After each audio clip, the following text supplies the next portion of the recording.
necesario que nosotros podamos tener esos criterios. Un electro normal no nos descarta la posibilidad de un síndrome coronario agudo. Bien, esto es en cuanto al diagnóstico. Ahora, en cuanto al tratamiento médico, tratamiento coadyuvante, hay ciertas, se comparten varias fases del tratamiento que son iguales, ya sea con o sin elevación del CMHCT. Uno va desde la antiagregación plaquetaria, el uso de beta-bloqueadores, el uso de estatinas, el uso del oxígeno, la analgesia, el YECA, el ARA2 y la anticoagulación, pues heparinas normales o de bajo peso molecular o la bilirubina. Estas son como el tratamiento coadyuvante en el infarto agudo del miocardio, ya sea con o sin elevación. El objetivo es reducir la mortalidad, prevenir el infarto y una serie de objetivos que buscamos para mejorar la sobrevida de nuestros pacientes. Bien, con el oxígeno. El oxígeno es algo que a veces creemos nosotros que rutinariamente debemos de usarlo. Debemos de pensarlo, pero no es algo que estamos obligados a usarlo en todos los pacientes. Las indicaciones precisas son, ustedes lo pueden ver a su izquierda, cuando la saturación de oxígeno es menor del 90% o la PA2, la presión arterial de oxígeno, es menor de 60 milímetros de mercurio, o hay signos de insuficiencia respiratoria, disnea, taquipnea, auto del músculo, cianosis, etc., o edema agudo del pulmón. Nuestro objetivo es mantener la saturación de 92 a 96. Cuando no administrar oxígeno, nuestro paciente llega y no tiene datos de hipoxemia, pues no le demos. Las rutinas al inicio podemos colocarle esos puntitas de oxígeno, pero si el paciente está estable y no está saturado, se le retiran. ¿Por qué? Porque puede ser perjudicial, puede provocar vasoconstricción coronaria y reducción del gasto cardíaco. Entonces, de ahí que debemos de ser bien claros cómo o qué o cuándo dar nuestra terapia con oxígeno. ¿Qué dispositivos tenemos para el oxígeno? Las cánulas nasales, que son las que conocemos nosotros, flujo inicial recomendado de 1 a 6 litros, que es lo que pretendemos nosotros, una fracción inspirada de oxígeno de un 24 a un 44%. Esta es la primera opción en hipoxemia leve, es cómoda y es bien tolerada. La mascarilla simple, que también tenemos en la mayoría de nuestros hospitales, aquí el flujo va un poquito más alto, de 6 a 10 litros, nuestra FIO2 también un poquito más elevada, de 35 a 60, es para una hipoxemia moderada. La mascarilla reservorio, aquí ya nos vamos arriba, de 10 a 15 litros, ven usted cómo progresivamente se va incrementando, y un 60-90% de FIO2 aproximadamente, para una hipoxemia moderada severa, y la mascarilla con válvula de no reinhalación de 10 a 15, y en caso de hipoxemia o insuficiencia respiratoria aguda, y así hasta llegar a la ventilación no invasiva o a la intubación orotraqueal, ¿verdad? Entonces, recordar entonces, nuestra meta es de 92 a 96, si nuestro paciente tiene más de 90 de saturación, ya no es necesario que lo mantengamos con oxígeno porque más bien podemos complicarlo. El tratamiento analgésico es fundamental y aquí compartimos ciertos medicamentos con efecto a dos niveles. En ellos tenemos la nitroglicerina, que tenemos las tabletitas de 0.3 a 0.4 miligramos que pueden ser administradas por vía sublingual o son administradas por vía sublingual o en spray con una dosis máxima de 3 dosis, con una diferencia de tiempo de 5 minutos cada uno y hasta que cese el dolor. Se puede usar en pacientes que están hemodinámicamente estables, con presión arterial arriba de 90 milímetros de mercurio. En los pacientes hipotensos está contraindicada, o en aquellos pacientes que tengan infarto de ventrículo derecho está contraindicada la nitroglicerina, ¿verdad? O en aquellos pacientes que han usado los inhibidores de fosfodiesterasa para disfunción eréctil. Aquí ven en la parte de abajo, dice evitar el uso de nitroglicerina dentro de las primeras 12 horas posteriores al sildenafil o vardenafil, 24 horas al lavanafil o 48 horas posterior al tadalafil. Esos son los rangos de tiempo. En caso que el paciente haya estado bajo la ingesta de estos medicamentos, no usarlo porque va a provocar mayor secuestro coronario, mayor expansión del infarto y se asocia con muerte. La nitroglicerina por uso endovenoso, 10 microgramos por kilo minuto, hasta provocar el alivio del dolor y según la tolerancia hemodinámica, ¿verdad? En casos de hipotensión o infarto ventrículo derecho, no usarlo. En caso también de ingesta de los inhibidores de fosfodiesterasa, como lo mencionaba, tampoco, ¿verdad? Hay situaciones especiales que es cuando la angina es persistente o cuando hay datos de insuficiencia cardíaca o congestión pulmonar, esto es cuando más útil es el utilizar este grupo de medicamentos. De los analgésicos tradicionales con efecto puro a nivel de analgesia, pues la morfina, 2 a 4 miligramos, puede repetirse cada 5 o 15 minutos y no considera que no sobrepasar los 10 miligramos de dosis, ¿verdad? Para no provocar depresión respiratoria y agravar a nuestros pacientes. El fentanilo también es la otra droga que podemos usar, dosis de 25 a 50 microgramos y puede repetirse si necesario, pero no rebasar o llegar hasta 100 microgramos por 100 microgramos la dosis máxima, ¿verdad? Hay una consideración y se utilizan para nivel de dolor que es resistente a otros fármacos y antiisquémicos, pero puede retrasar el efecto de la terapia oral con los inhibidores de P2Y12. ¿Verdad? Entonces esto es importante porque estos medicamentos son los que nos ayudan para también inhibir la agregación plaquetaria. Bien, y a esto nos referimos, a este grupo de medicamentos. Como lo mencionamos al principio, el 95% de los síndromes coronarios agudos está asociado a, a la presencia de una placa, de un ateroma que se fisura o se rompe y forma un trombo. El trombo y la plaqueta, esas cosas microscópicas son nuestro principal enemigo, que puede ser nuestro principal amigo en las causas de cuando hay sangrados, pero en los síndromes coronarios es nuestro principal enemigo, ya que contra ellas tenemos que luchar. Tenemos varios grupos de medicamentos, el grupo de la aspirina, por ejemplo, o la aspirina, mejor dicho, que como ustedes lo saben, actúa a nivel de tromboxano A2, a nivel del ácido araquidónico, la dosis es de 75 a 100 miligramos diarios, la dosis de los receptores de P2Y12, todos ellos inhiben diferentes vías, la vía de la astromina, la vía de la fosfodiesterasa, son las que tienen arriba. Abajo pueden ver la vía de las glicoproteínas o receptores 2B3A, que es otro grupo de pacientes importantes que no podemos, que tenemos de tener en cuenta siempre. Estas son las principales vías de activación plaquetaria. Es importante recordarlo porque si nosotros pensamos que solo con dar la aspirina inhibimos la integración plaquetaria, estamos equivocados, porque quedan las otras vías activas y eso promueve la formación de más trombos. Y eso es importante recordarlo, porque la terapia de infarto del miocardio es esencial la terapia antiplaquetaria. Como lo mencionaba, la aspirina es el medicamento que debe de estar sí o sí dentro de la terapia de este grupo de pacientes con síndromes coronarios. Está indicado en todos los pacientes, sea síndromes coronarios con STEMI o no STEMI o angina estable. Lo antes posible debe de iniciarse. La dosis de carga es variable, 162 a 325 miligramos vía oral, masticable lo antes posible. Evitar aquella aspirina que es de cubierta entérica porque va a retardar su absorción. La dosis es amplia para el grupo de los europeos 325, los grupos estadounidenses 162 miligramos. Este es variable. Entonces, esta es una dosis que debemos de usar. La dosis de mantenimiento de 75 a 100 miligramos diarios, eso es suficiente. Recordar que los beneficios es reduce la mortalidad cardiovascular, disminuye el reinfarto y el ACV y previene la trombosis aguda del stent. Esas son las situaciones a recordar. Algunas contraindicaciones principales: sangrado activo, la hipersensibilidad, antecedentes de hemorragia intracraneal en los últimos 3 meses, asma inducida por AINES, por antiinflamatorios no esteroideos. Es importante pues tener en cuenta siempre este grupo de pacientes. Bien, tenemos también la otra vía que es a nivel del receptor P2Y12, ¿verdad?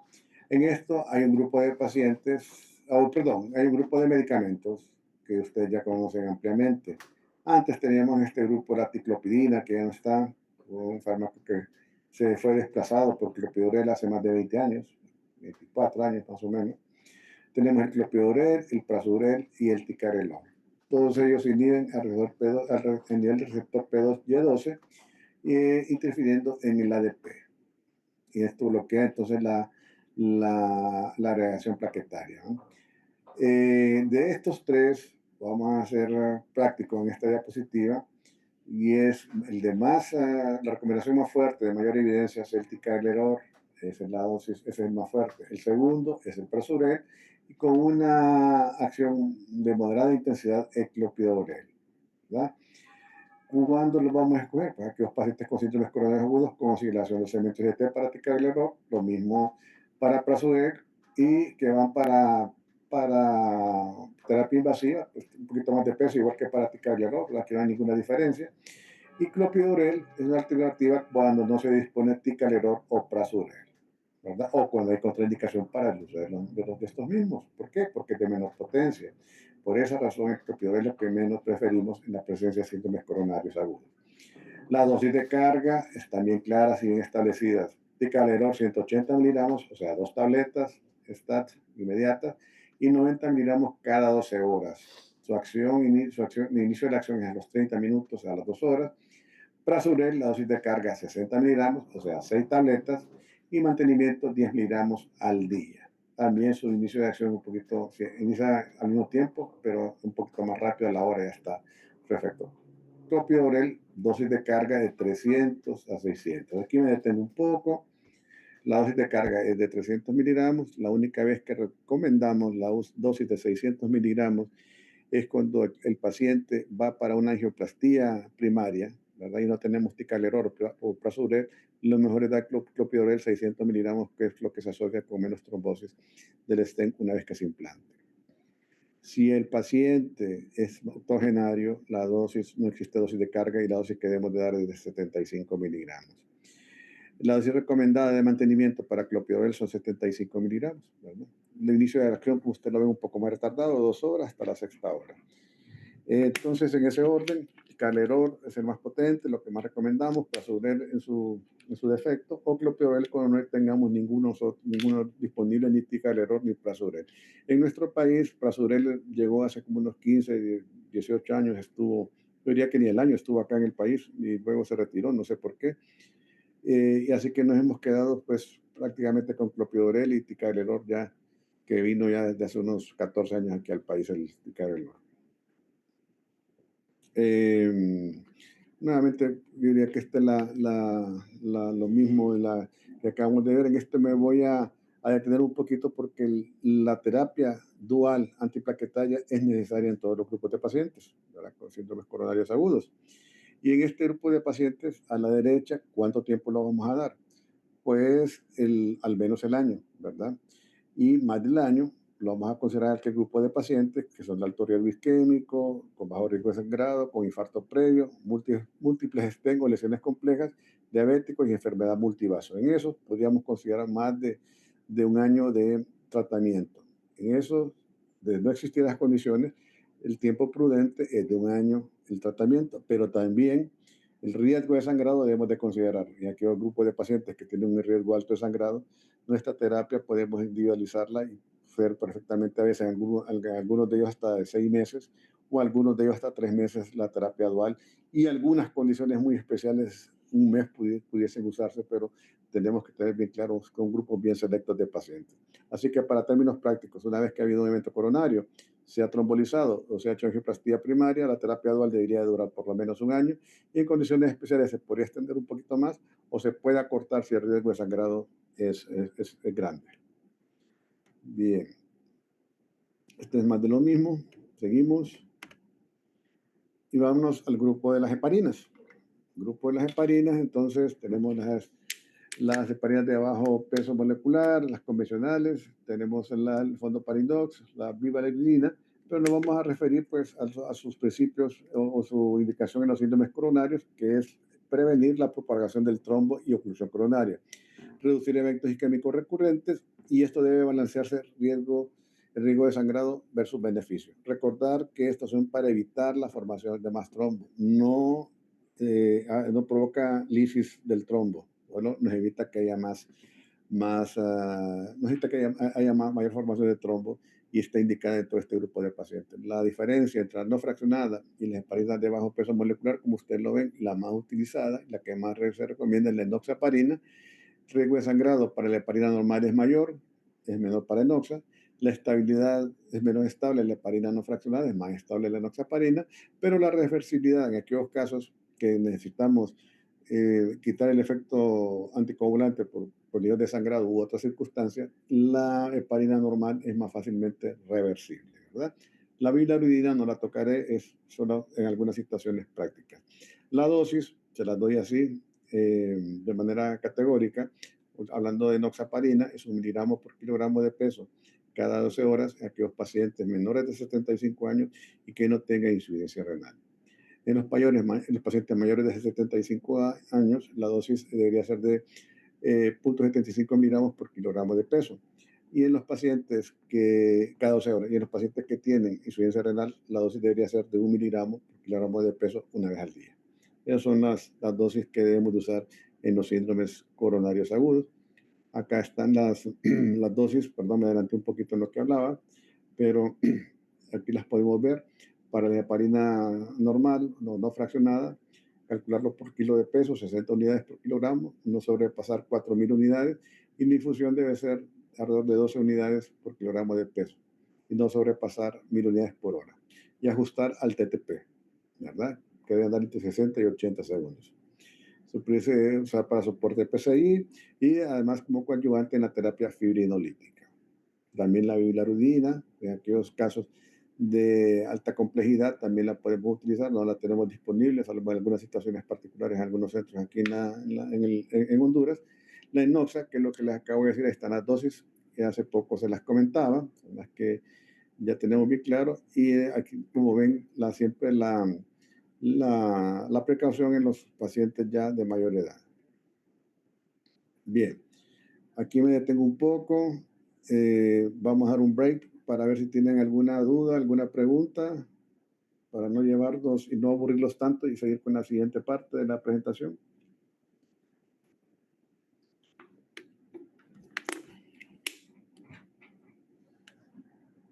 ¿Hay preguntas?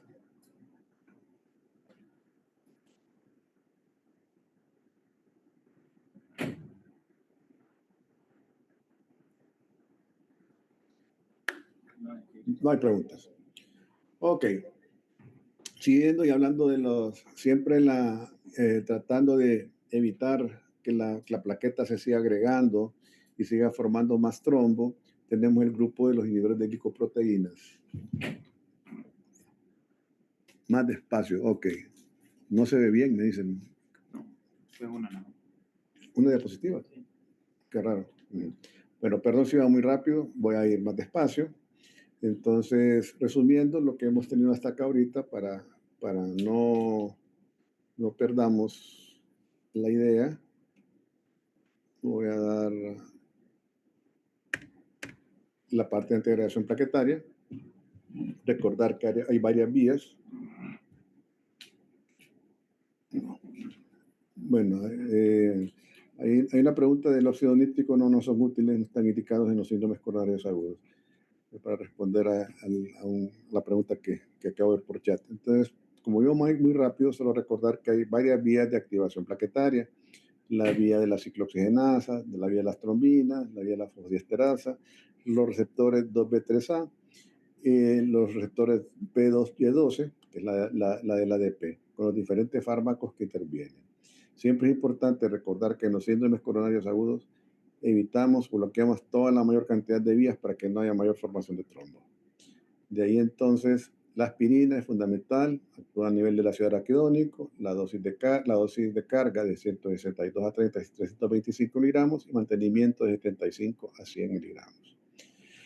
Que sea masticable lo más pronto posible y no usar, o en la medida que se pueda, aspirina con cubierta entérica porque se retrasa su absorción. Si es lo que tenemos y no tenemos otro tipo de aspirina, pues tendremos que dar eso, pero evitarla en la mayor parte de las veces porque no nos va a retrasar un poco la absorción. Esa es una vía inhibida ya, la vía del ácido araquidónico.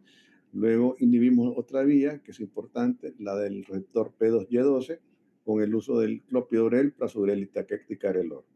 Todos estos tienen un efecto en potencia. Los más potentes es ticagrelor y prasugrel.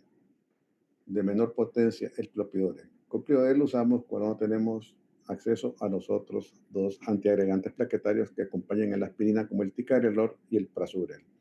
Dosis de carga, 180 para ticagrelor, de STAT, y 90 cada 12 horas. Para prasugrel, 60 miligramos, o sea, 6 tabletas, y después 10 miligramos diarios. Clopidogrel de 300 a 600 miligramos y mantenimiento 75 diarios. Recordar que los 600 miligramos para clopidogrel los utilizamos únicamente cuando nuestro paciente va a ir a una angioplastía. Si nuestro paciente no se le va a realizar angioplastía primaria, o sea, en el momento que está con el infarto, no se recomienda la dosis de 600 miligramos y la dosis debería de ser de 300 miligramos de carga. Bien, dicho esto, entonces, la terapia dual debería de durar en los síndromes coronaриos agudos alrededor de un año. Se puede prolongar más de un año en aquel grupo de pacientes que son de alto riesgo isquémico, tienen infarto previo o reinfartos, múltiples estén coronarios, diabéticos o enfermedad multivasos. Pero siempre y cuando nuestro paciente, si no tiene otras condiciones que lo lleven a sangrado, riesgo de sangrado, o que tenga sangrado previo o edad avanzada o insuficiencia renal, en estos pacientes pudiese acortarse su esquema de tratamiento dual a menos tiempo, que pueden ser 6 meses, en algunos casos 3, y excepcionalmente hasta un mes de doble terapia y después continuar con una sola de ellas. O sea, aquí lo que quiero decir que la doble terapia debe durar un año en la mayor parte de los casos y después continuar con un solo agregante que es aspirina, el que se recomienda. En los otros casos se va a valorar el riesgo de sangrado y en esos casos pudiese ser menor el tiempo. Las heparinas, el único objetivo que tenemos con las heparinas es disminuir también que no se siga formando más trombos, pero no lisan el trombo que ya está instaurado. Eso es importante, recordar que hay algunas ventajas y algunas diferencias entre la heparina no fraccionada que está en el centro con el numeral 2 versus la enoxaparina. Es mejor la enoxaparina en riesgo de sangrado, es menor riesgo de sangrado, es mucho más estable, pero es menos reversible, tiene esa desventaja. Así que queremos revertir su efecto, porque el paciente llegó a presentar sangrado, va a ser un poco más difícil con enoxa que con heparina no fraccionada, ¿verdad? Hay varias heparinas, como lo pueden ver ustedes aquí en esta diapositiva, que se recomienda. Aquí no hacemos énfasis mucho en la heparina normal, que si le decimos la no fraccionada, 60 unidades por kilogramo de peso, no más de 4.000 unidades en bolo y no más de 12 unidades por kilogramo de peso y máximo de 1.000 unidades por hora.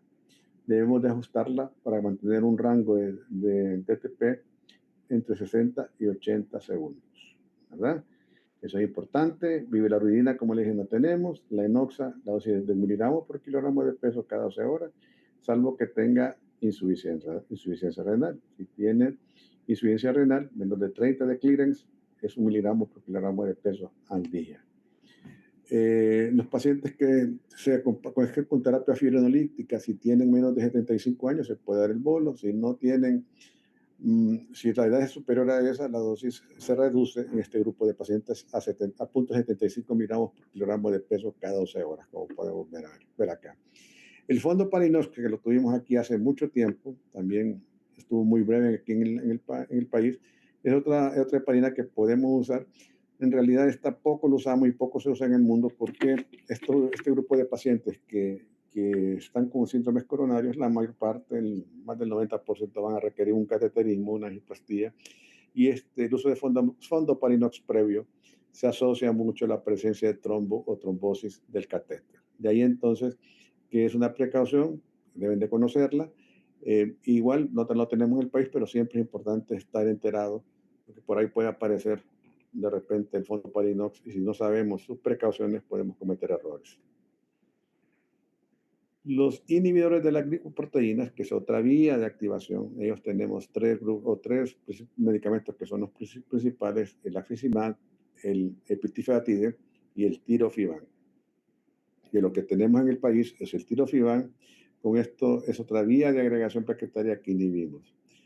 Yo creo que aquí debemos de estar claro que en realidad las principales indicaciones que tenemos para el uso de inhibidores de glicoproteínas es en la sala de intervención cuando estamos haciendo una angioplastía. El resto de las indicaciones pues prácticamente no las tenemos en el mundo y siempre tener en cuenta lo que se asocia a un mayor beneficio clínico, pero también los riesgos de sangrado son mayores. Por lo tanto, la escogencia del paciente debe ser bien precisa y como lo menciono, es un medicamento que usamos en el momento de la intervención coronaria.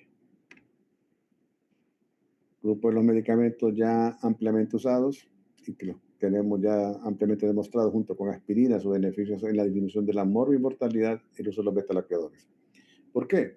Porque disminuyen la demanda miocárdica de oxígeno, reducen las arritmias, disminuyen el riesgo de infarto, reducen la frecuencia cardíaca y la presión. Y a reducir la frecuencia cardíaca y la presión arterial, reducen el trabajo. Y esto es lo que lleva a disminuir el consumo miocárdico de oxígeno, que es importantísimo, ¿verdad? Es una indicación 1 en todos los pacientes.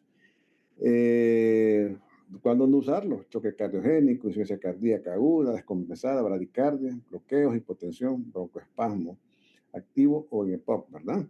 Los fármacos, pues es variable, metoprolol, bisoprolol, carvedilol, atenolol, que todavía tenemos en el país. De repente el bisoprolol es lo que más tenemos más familiarizado, dosis de 2.55 miligramos día, hasta llegar a 10 miligramos, dependiendo de la frecuencia cardíaca, como lo ven en la parte verde abajo, frecuencia cardíaca objetivo de 55 a 70 latidos por minuto. Eso es lo que tenemos que tratar de alcanzar en nuestros pacientes para que tenga un verdadero efecto de beta bloqueo. ¿Cuánto tiempo usarlo? Si el paciente no tiene otra indicación para beta bloqueadores, el tiempo máximo son 2 años. Después de 2 años no hay ninguna evidencia de que el paciente se beneficie. Pero si tenemos otra indicación como insuficiencia cardíaca o bien arritmias o como coadyuvante en hipertensión arterial, pues en ese caso lo usamos de manera indiscriminada en cuanto al tiempo. Pero si no tuviese esas condiciones, el tiempo máximo de beneficio debería de ser 2 años para el uso de los beta bloqueadores. Las estatinas, ampliamente demostrada, allá por el año 2006, surgió el uso de las estatinas a alta dosis. El estudio que se publicó fue utilizando atorvastatina de 80 miligramos en la etapa aguda. Con eso se demostró en la disminución de la ligandina CD40 y la PCR, con una disminución de eventos adversos alrededor del 28% de evento vascular cerebral, reinfarto y muerte. Entonces, una evidencia bastante fuerte del uso de estatina de manera temprana. Debería iniciarse lo más temprano dentro del hospital y el paciente al momento del egreso del hospital ya debería estar con su estatina, ¿verdad? En todos los pacientes con síndromes coronarios. Tenemos entonces 2 estatinas, la torva, 80 miligramos, y la rosuvastatina, 40 miligramos. Esas son las dosis plenas en el momento del infarto agudo del miocardio o el síndrome coronario agudo. Objetivos de tratamiento. De alta intensidad, las estatinas de alta intensidad, un LDL menor de 70, el objetivo ideal es menor de 55, ese debe ser nuestro objetivo, y siempre considerar, obviamente ese objetivo no lo vamos a alcanzar en el momento de la hospitalización, pero las combinaciones de medicamentos para bajar colesterol, como con el ezetimibe o el PCSK9, para tratar de alcanzar estos objetivos de tratamiento y reducción de riesgo cardiovascular. Las demás estatinas de intensidad moderada o baja intensidad, pues prácticamente no las consideramos nosotros. Más que todas las de alta intensidad tienen nuestra indicación bien precisa en el infarto agudo del miocardio. Los IECA y los ARA2, más que demostrado también. Ninguna ventaja de uno sobre el otro, ni el IECA sobre el ARA2, ni el ARA2 sobre el IECA. ¿Cuál es la única consideración que podemos hacer a veces para usar el ARA2? Pues que el paciente no tolere el YECA por tos persistente, angioedema o que tenga una contraindicación específica para YECA. De lo contrario, es igual los dos. Y los pacientes que más se benefician, bueno, hay que hacerlos a todos, ¿verdad? Pero el que más se beneficia es el que tiene una FEBI disminuida en menos del 40%, que tiene un infarto anterior, que es diabético, hipertenso o con insuficiencia cardíaca. Pueden escoger el que ustedes quieran, de los YECA o de los ARA2, y ir escalando dosis de manera a cómo lo vaya tolerando su paciente. Sus beneficios van a ir en disminución de la mortalidad, disminuyen la remodelación ventricular, disminuyen el reinfarto y obviamente disminuyen las hospitalizaciones por insuficiencia cardíaca. Siempre usar con precaución en aquellos casos que tienen hipercalemia, estenosis bilateral de las arterias renales, insuficiencia renal avanzada o embarazo, ¿verdad? Pero todo aquel paciente que tenga un síndrome coronario agudo y una FEBI reducida debe recibir bloqueo del sistema renina-angiotensina, salvo que tenga una contraindicación, como lo acabo de mencionar. Aquí yo lo dejo más de acuerdo a la experiencia que tengo con cada uno de los YECA o ARA2 para poder elegir uno u otro. Bien, entonces aquí agarramos un poquito de aire para seguir. Y agarramos y nos vamos con el siguiente. ¿Ah? ¿Hay preguntas? A ver.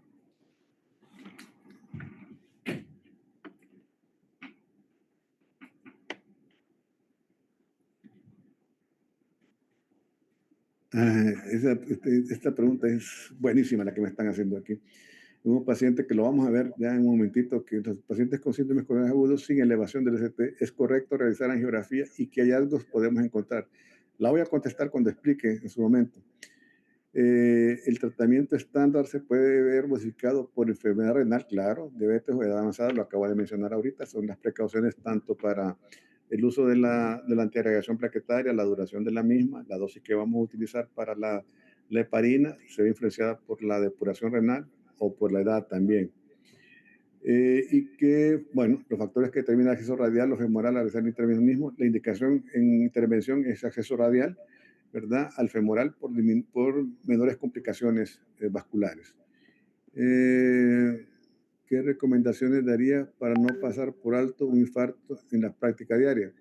Bueno, las recomendaciones, como les mencioné al inicio, todo aquel paciente que tiene una sospecha clínica, dolor torácico, factores de riesgo y que tiene una alta sospecha por la clínica de un síndrome coronario agudo, detenernos y tomar el electro lo más temprano posible. Recordar que en las enzimas cardíacas, si no hay cambios en el electro, podemos estar siempre enfrente de un síndrome coronario agudo. Luego les quería dar la estratificación del mismo. Se la voy a dar para que lo podamos entender, pero aquí lo que voy a hacer la salvedad nada más, si identificamos que tiene alteración del ST, ya sea inversión, depresión o elevación, ese paciente ya entra en una categorización de riesgo por lo menos moderado y que la terapia la vamos a ver en un momento cómo lo estratificamos. La voy a responder mejor en el momento en que lleguemos a esa pregunta. Me dice que sugerido utilizar aspirinas de 35 a 100 en pacientes con hipertensión de 35. Sí, si el paciente tiene un síndrome coronario, indistinto de la edad, hay que usar aspirina. Hay que usar antiagregación plaquetaria, perdón. El uso de aspirina, si no tener un síndrome coronario en un paciente de edad joven, solo con hipertensión, no tendríamos una indicación por la misma. Tenemos que tener claramente ya manifestaciones de enfermedad cardiovascular isquémica. Bien, entonces siguiendo, vamos a ver un poquito cargada la diapositiva. La voy a describir así despacio para que podamos analizarla y luego la platicamos uno por uno para que podamos ver hacia dónde caminamos. Bien, el paciente tiene síntomas sugestivos, debe de llamar al 911, aunque aquí en nuestro país el gobierno está haciendo desaparecer el 911, despidiendo a nuestros médicos. Así es que desgraciadamente tenemos esta realidad de país, pero en algunos lugares esto es muy efectivo. El paciente puede usar uso de sus propios medios y lo principal es ir hacia un medio hospitalario. Si el paciente va en la ambulancia, también debe de tomarse el electrocardiograma porque ese es el momento del primer contacto médico, como lo ven a la izquierda de su pantalla. Bien, ya sea que vaya de manera particular o llevado en una ambulancia, debe ir a un centro de atención. Llegando al centro de atención, la toma del electrocardiograma es esencial en los primeros 10 minutos. Si va en la ambulancia, asumimos que en la ambulancia deben de haberle tomado el electro y ahí definen qué tipo de evento coronario tiene. Bien, pero supongamos que llegó al hospital, le tomamos el electro en los 10 minutos y nuestro paciente tiene un infarto con elevación del segmento ST. ¿Verdad? Si tiene un infarto con elevación del segmento ST, ese paciente de inmediato debemos de pensar y llevarlo a un laboratorio de hemodinamia para hacer una angioplastía coronaria, como ven en la columna de la derecha, hacia abajo, ahí a la sala hemodinámica, y nuestra meta de tratamiento en los primeros 90 minutos debe reperfundirse. ¿Qué pasa si nuestro paciente o nuestro centro, que es lo habitual que nosotros tenemos, no tiene sala de hemodinamia? Luego vamos a explicarlo por qué esta variante. Pues si no tenemos, pero podemos llevarlo hacia un centro que tenga sala de hemodinamia en menos de 2 horas, lo mejor es trasladarlo para que se haga la angioplastía en esos centros. Si no tenemos facilidad de una sala de hemodinamia en nuestro centro, ni tampoco de trasladarlo para que se haga una angioplastía en menos de 2 horas, entonces el paciente debe de ser trombolizado, ¿verdad? Y luego decidir si logra reperfundir o no. Si reperfunde, pues siempre es referido a un centro de intervención y si no reperfunde, pues también. Luego me voy a detener ya en los demás pasos. No quiero agobiarlos con todo esto, con todo el algoritmo porque es muy tedioso, pero sí saber que si el paciente llegó, se tomó el electro y tiene elevado el cemento ST en ese paciente, o se tromboliza o se hace la angioplastia. Si no tengo angioplastia en mi sitio de trabajo, pero lo puedo trasladar en menos de 2 horas que se la haga, lo traslado. Si no tengo ni una ni otra posibilidad, entonces lo trombolizo y después de la trombolización lo envío a un centro de concentración de pacientes para atención complementaria de este grupo de pacientes. Y ahora lo vemos cómo. Aquí lo tenemos nosotros, los diagnósticos electrocardiográficos que he insistido mucho a lo largo de la charla y las estrategias de reperfusión al lado derecho, ¿verdad?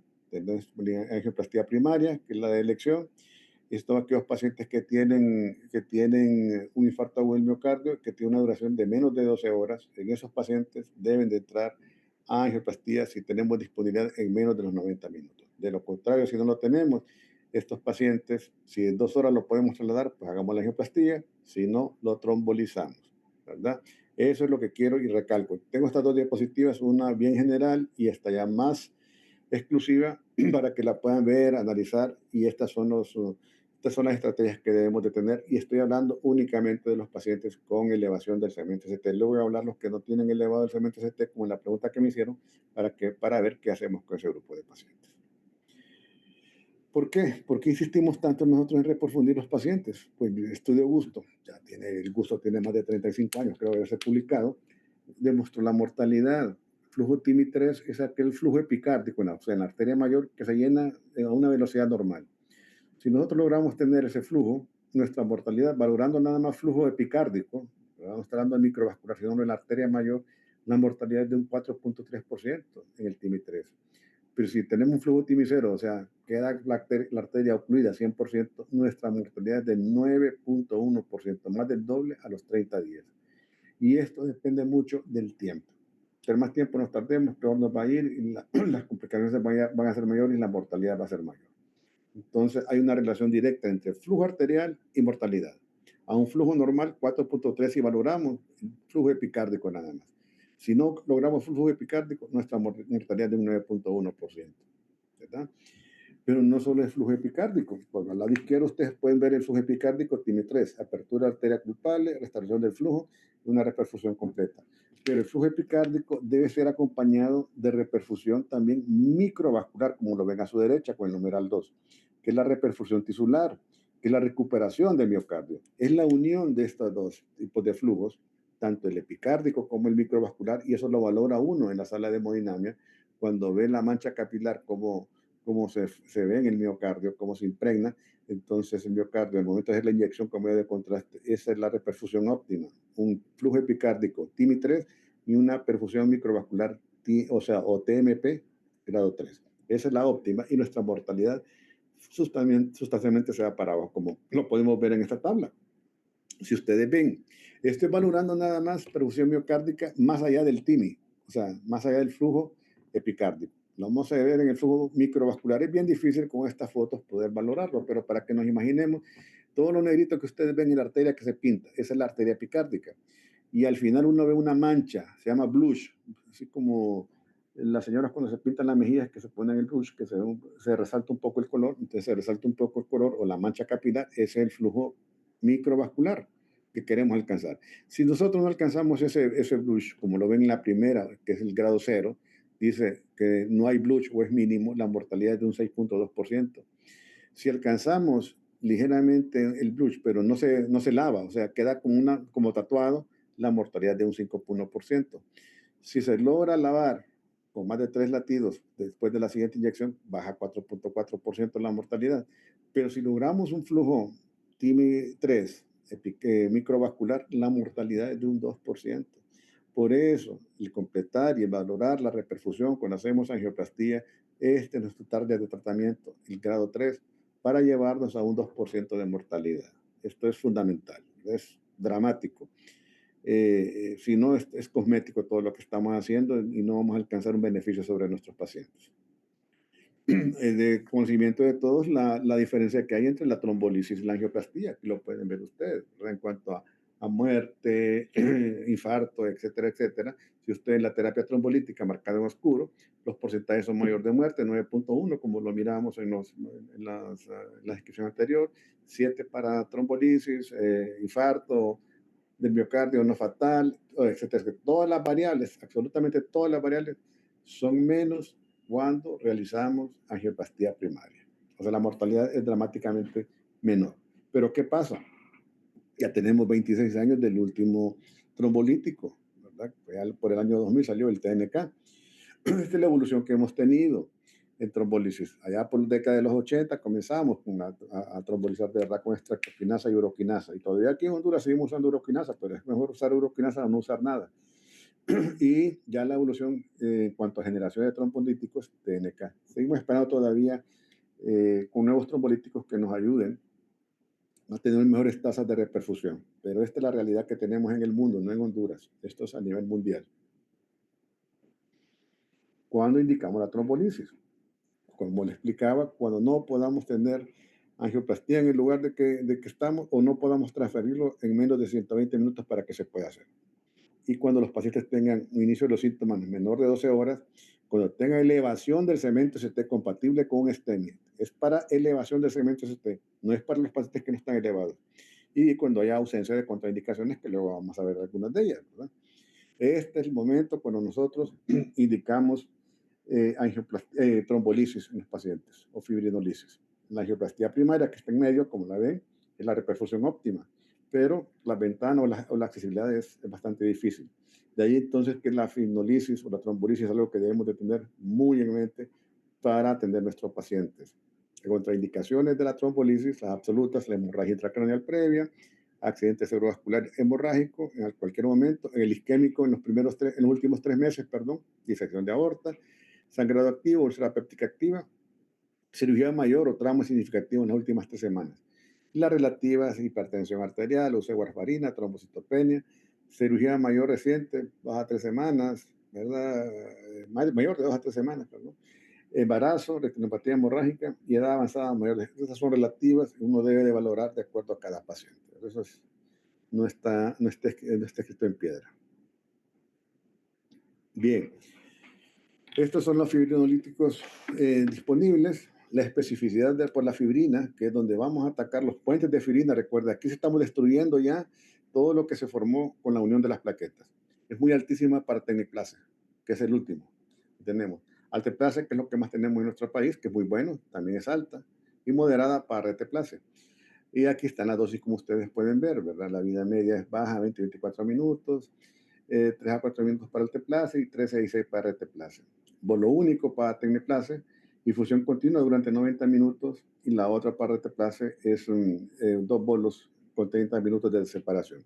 La dosis habitual, ustedes pueden tomar una captura de pantalla, las que están ahí, no me voy a detener en eso, de tal manera que lo más específico y mayor eficacia es el tecneplase, estamos claros, pero el teplase no es malo, y es lo que tenemos en el país ya desde hace algunos años, aparte de streptokinasa, que es lo que más habría a nivel público, pero debemos de luchar por lo menos tener alteplase, que tendríamos una mejor alternativa de reperfusión en este grupo de pacientes en los cuales no hay disponible angioplastía primaria en nuestro sitio o de transferencia en las siguientes 2 horas. ¿Cómo evaluamos? Esto es importantísimo que lo tengamos claro. ¿Cómo sabemos si la trombolisis fue efectiva o no fue efectiva? Entonces comparamos, como ven en el primer cuadro, donde dice el número 1, resolución del ST, se compara el ingreso y el que se toma 60 a 90 minutos después de que hemos hecho la trombolisis. El basal, aquí vemos la elevación. Y si esta elevación desciende más de un 50%, esta se considera como una trombolisis exitosa.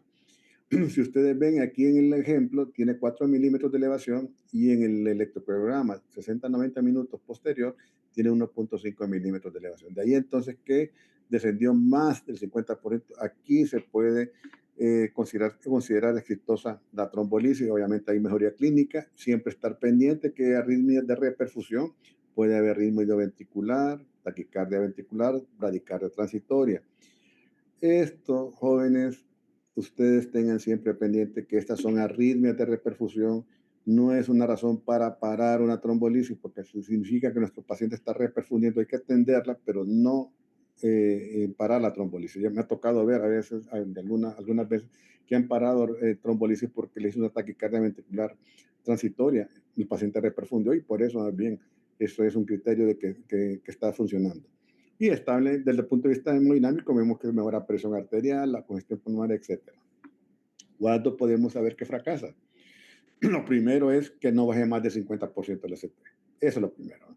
La persistencia del dolor, choque, hipotensión, o sea, datos de inestabilidad, edema pulmonar, arritmias malignas, la taquicardia ventricular sostenida permanente, ¿verdad? Ya no transitoria, o fibrilación ventricular, e inestabilidad eléctrica. Esas son la falla o fracaso de la trombolisis. Cuando esto sucede, cuando se fracasa la trombolisis, en el cuadrito de abajo de la derecha pueden ver trombolisis fallida o fibrinosis fallida, cuando no resuelve más del 50% de la elevación, o cuando hay reoclusión, deterioro hemodinámico o arritmias malignas. Esto es que no funcionó la trombolisis y el paciente se debe de referir inmediatamente para angioplastia de rescate. Ese es el escenario que tenemos, porque el tratamiento conservador en este grupo de pacientes se acompaña de mayor muerte. Ese paciente debe trasladarse inmediatamente para hacer angioplastia, ¿verdad? Ese no debemos de esperar ni un momento para hacerlo, porque falló la trombolisis, no reperfundió, la mortalidad se aumenta y solo damos tratamiento conservador, y aún con angioplastia la mortalidad está más elevada que si no hubiese trombolizado, pero es mejor alternativa al tratamiento conservador. De ahí entonces que es algo que no podemos, ¿cómo se dice?, retrasar. Abajo usted lo puede ver los tiempos importantes. La meta, la trombolisis es hacerla en menos de 30 minutos, la reevaluación de 60 a 90 minutos posterior a la que hemos hecho la trombolisis con la evaluación del electro, y la angioplastia posterior, que puede tener dos caminos: de rescate cuando no funcionó, como lo ven, que es inmediata, o la angiografía temprana, que es cuando sí reperfundió el paciente, y esta debe de realizarse entre 2 a 24 horas después de haber colocado el trombolítico, ¿eh? Son en momentos diferentes, como usted lo ve. La rescate de inmediato, y si reperfundió adecuadamente, siempre tiene que hacerse la angiografía, pero en las siguientes 2 horas a 24 horas. Y en azul, como lo vemos hacia abajo y a la derecha, dicho de otra manera, jóvenes, el ST, o sea, el segmento ST habla, ¿verdad? Esto es importantísimo. Reducción mayor del 50% fue exitosa, no redujo, es un fracaso. Bien, entonces, nada más recalcando lo que acabo de decir. Esto es la misma diapositiva, no me detendré porque son los mismos tiempos de intervención para trombolisis, los mismos tiempos de intervención que ya comenté para angioplastia inmediata, en menos de 90 minutos si la tenemos, si no la tenemos, en menos de 120 minutos hay que hacerla. Y la trombolisis en 30 minutos tenemos que haber dado ya, iniciado la trombolisis en nuestros sitios de atención. Bien. Entremos a la terapia, estrategia farmacoinvasiva, que esta sería, para adelantar, esto es este escenario de pacientes que fueron trombolizados, que reperfundieron, que se abrió la arteria, que el ST se resolvió más del 50%, se restauró la circulación y pasan a hacer angiografía en las siguientes 2 a 24 horas. ¿Y por qué es esto? Pues bien, fíjense que este estudio es bien bonito, ya tiene un tiempo. Widinsky creo que lo presentó ya por el 2010, son 16 años. Esto es la realidad de Europa. Ustedes ven en verde son los centros donde se hacía angioplastía o se hace angioplastía a todos los pacientes que llegan con infarto agudo de miocardio, los pacientes que tienen trombolisis en rojo, y a los que no se les sometió a ninguna terapia de reperfusión en negro, ¿no? Entonces, países como República Checa, me imagino, pues por el área geográfica un poco menor, entonces el acceso a angioplastía es un poco más fácil para ellos, pero llama la atención en países desarrollados como Reino Unido, que ustedes lo ven acá, la accesibilidad para angioplastía, si lo ven en verde, 56%, 23% para trombolisis y 21% que no se les hace nada. Son poblaciones bien importantes.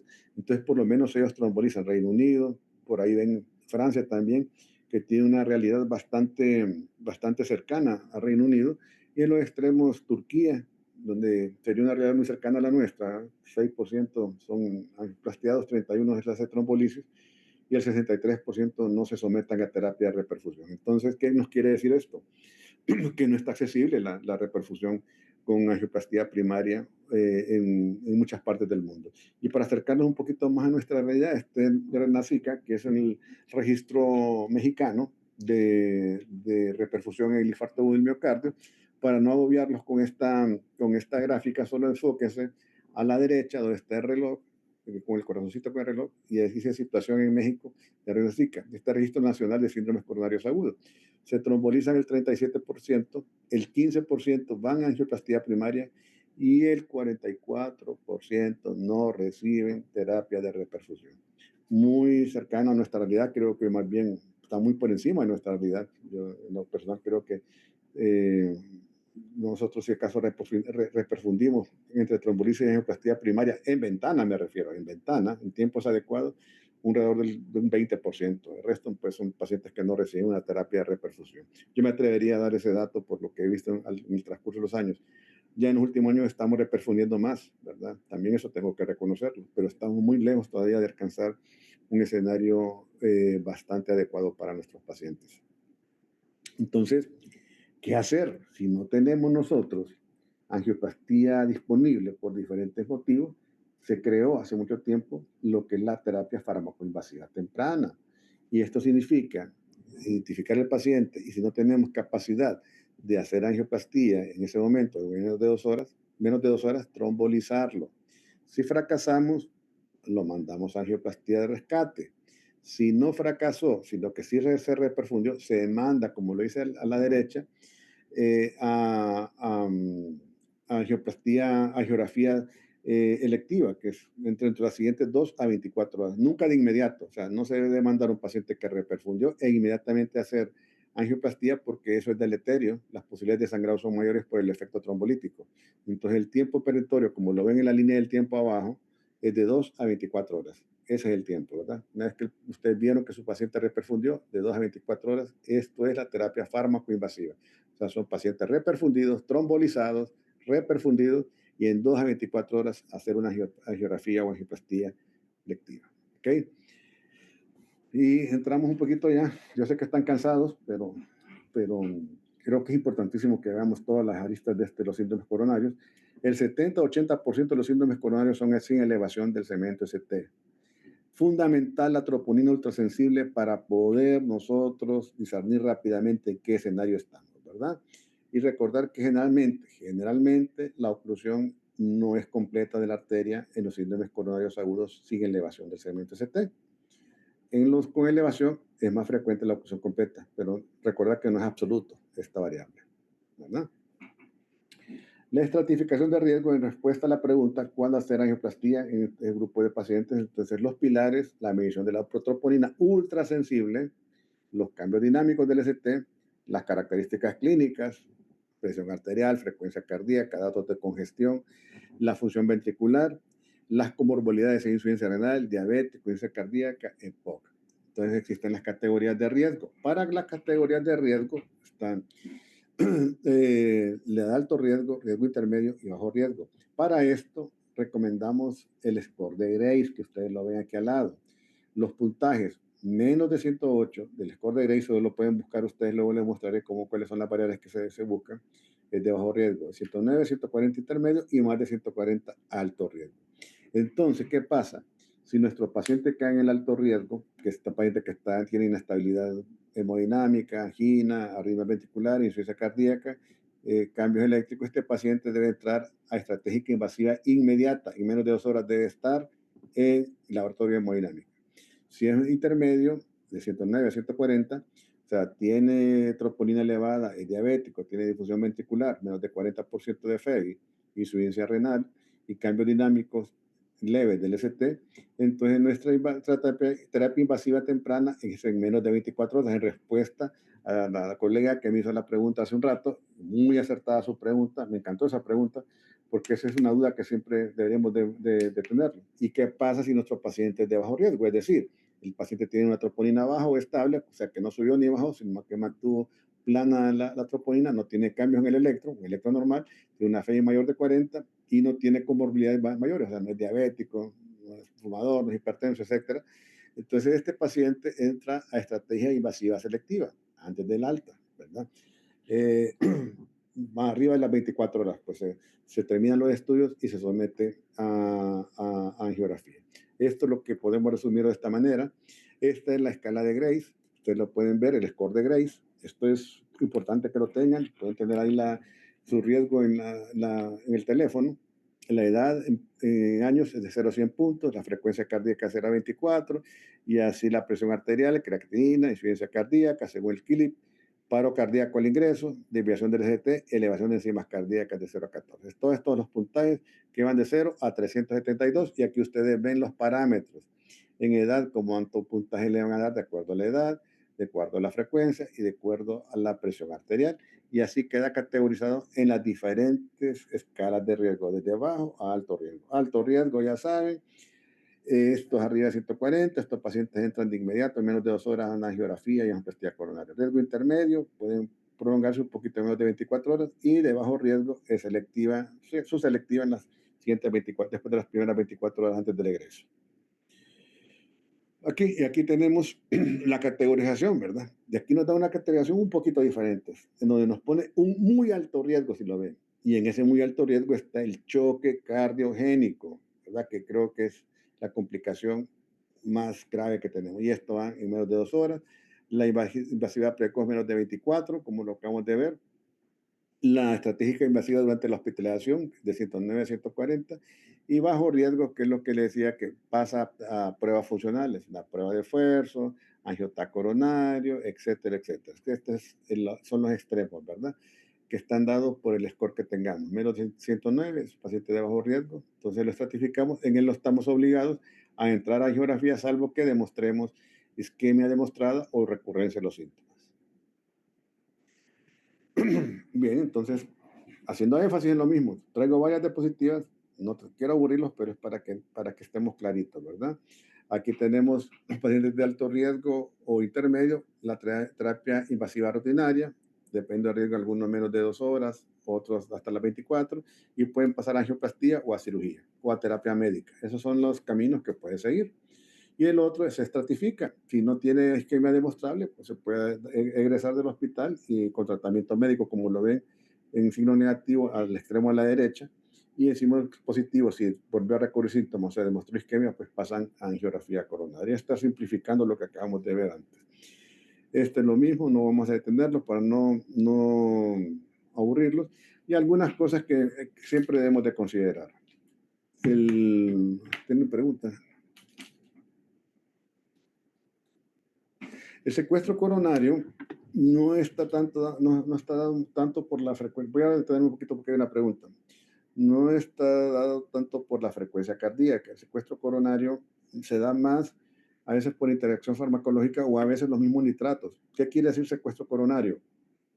Es cuando zonas que no están enfermas, provocando el daño miocárdico en ese momento, se vasodilatan.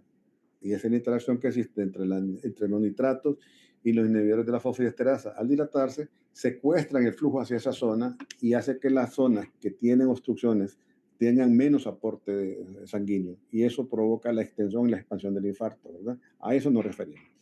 Bien, esta tablita que ven nada más es algo de recordar cuando vamos a tener nosotros alguna precaución. Yo le diría, desde el punto de vista práctico, ubiquémonos en el riesgo. El riesgo es fundamental. El alto riesgo se nos muere. ¿Dónde vamos a considerarlo? O pensaría yo 2 veces, que el paciente no quiera, obviamente, se le informa todo, el extremo de la derecha para abajo, él no quiere hacerse nada, entonces pues no le hacemos nada. O que ya conozcamos la anatomía de ese paciente y no ya sea favorable, ¿verdad? Y el otro caso, y también es discutible, porque yo he tenido pacientes, la expectativa de vida, si es menor de 1 a 2 años, pues uno lo pensaría y se lo comunica. Yo tuve un paciente una vez con, con un cáncer, ¿verdad? Con una neoplasia de cerebro. Mi comentario fue, colega, que no había que hacerle nada, que mejor pues diéramos tratamiento conservador. Decidió pues no, que se le hiciera la angioplastia, se le hizo una sobrevida como de 1 año, ¿verdad? Pero también interviene mucho la decisión del paciente, ¿verdad? La información que le demos al paciente. De ahí las otras cosas creo yo que uno las puede considerar en una variante de tratamiento de alto riesgo hemorrágico, pues considerar estrategias alternas, trombocitopenia, enfermedad renal avanzada, esas cosas. Enfermedad renal avanzada, pues tiene una enfermedad avanzada, que no está avanzada, no está en diálisis, pues lo más probable es que si si le doy una angioplastía, va a caer en diálisis por el medio de contraste. Sí, pero ¿qué pasa si no le hago la angioplastia y está en choque cardiogénico? Pues se va a morir en el momento, ¿verdad? Entonces, le digo, ahí eso no son escenarios tan lógicos. Creo que esto que acabo de mencionar, que el paciente decida es lo más importante. Bien, para ir terminando ya con esto, y por el tiempo ya las aburrí, creo yo, quería hablar de más cosas, pero les voy a traer este casito. Un hombre de 67 años, diabético, con hipertensión arterial, dislipidémico y exfumador. Llegó por dolor torácico, retroesternal, este caso es la vida real, irradiado brazo izquierdo, asociado a diaforesis, náuseas y disnea. Inició cuando yo a mi consultorio 3 días antes.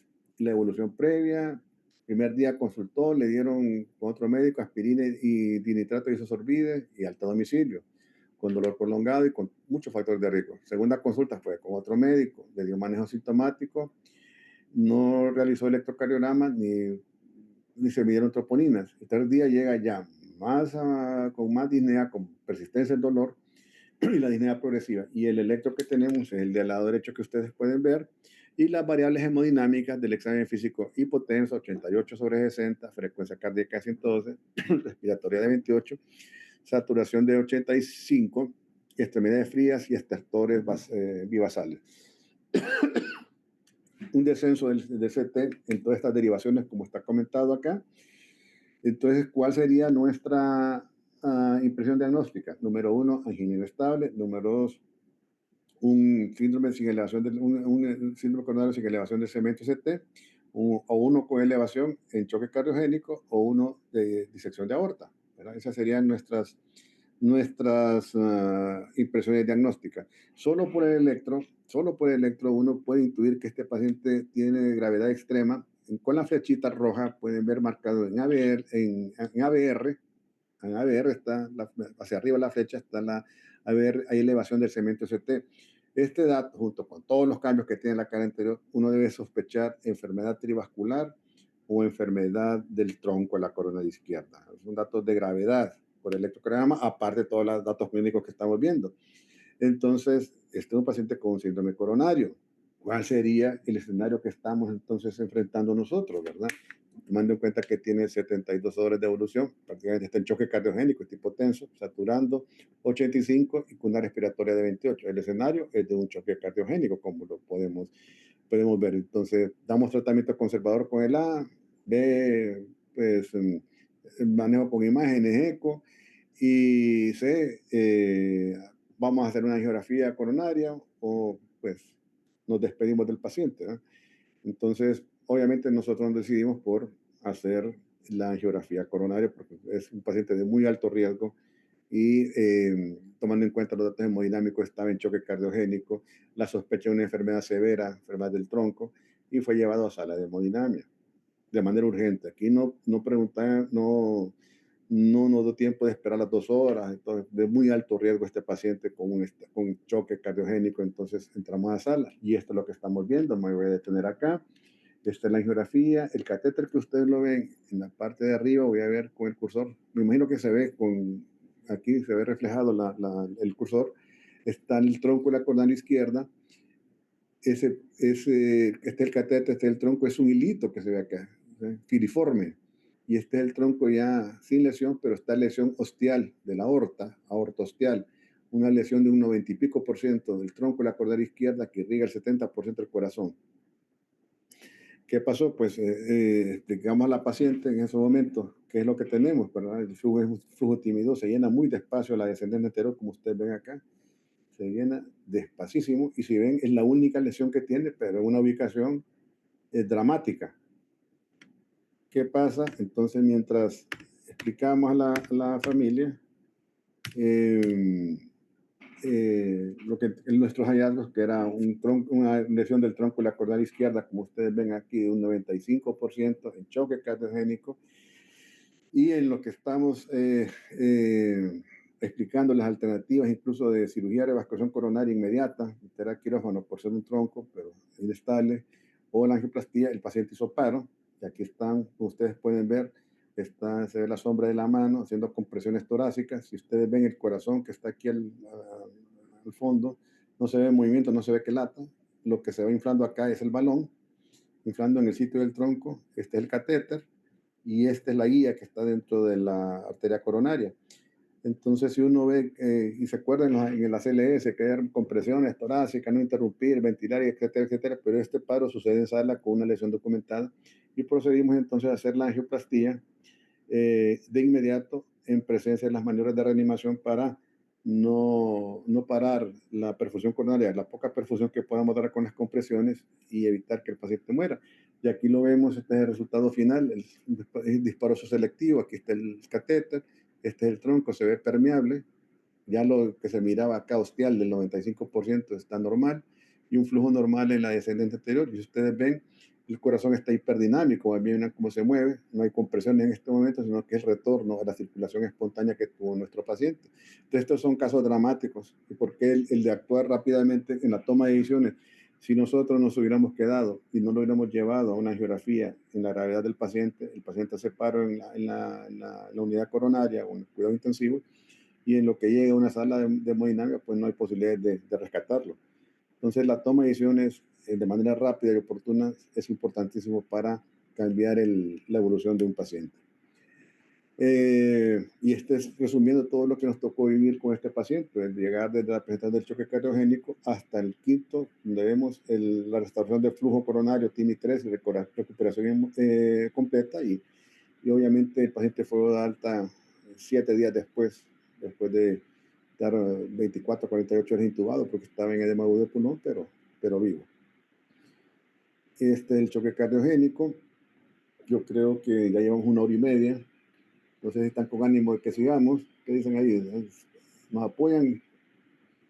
A ver qué, porque sí nos quedarían unos 20 minutos tal vez tocando rápidamente, por lo menos choque cardiogénico. Quiero que sí lo definamos.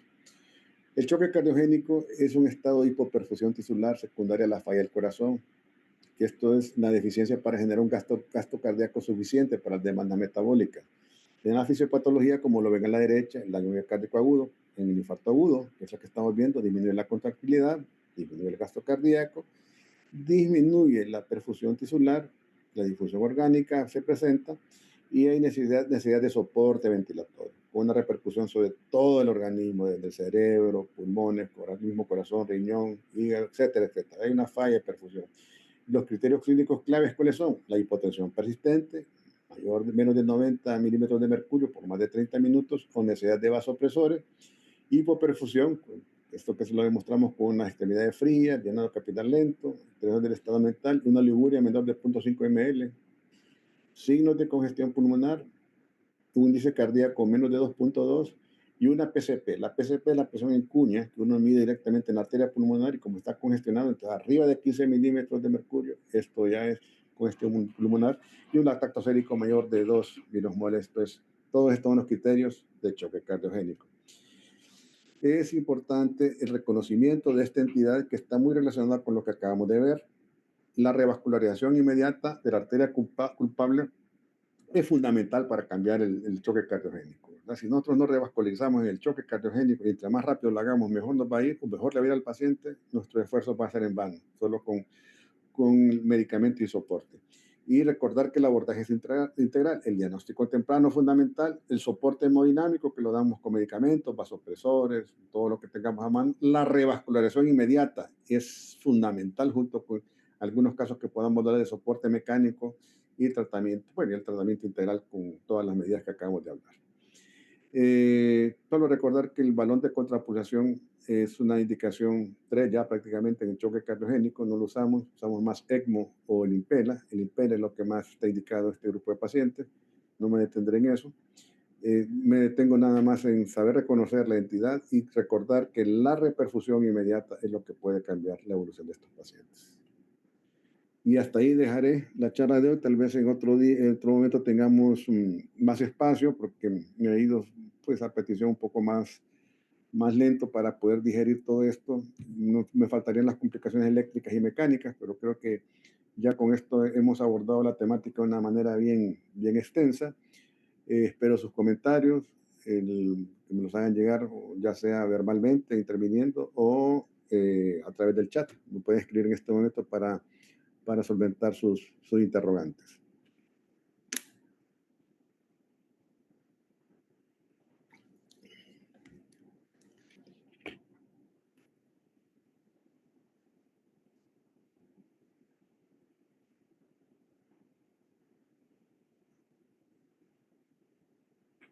¿Tenemos preguntas? ¿Todavía no? Bueno. Sé que los aburrí, pero quería tocar todos estos temas. Creo que son necesarios para nuestra práctica médica. Si no hay más preguntas, yo agradezco su atención. No sin antes invitarlos al Congreso Centroamericano y del Caribe de Cardiología del 9 al 12 de septiembre del 2026. Esto va a ser aquí en Tegucigalpa, en el Clarion. Entonces, esperamos vernos allá. Es el Congreso Centroamericano y del Caribe. Vendrán expositores extranjeros, alrededor de 15, 18 países, invitados de todo el área y fuera del área también, de Europa. Tendremos conferencistas de alto renombre con actividades bastante interesantes. Así que muchas gracias y buenas tardes.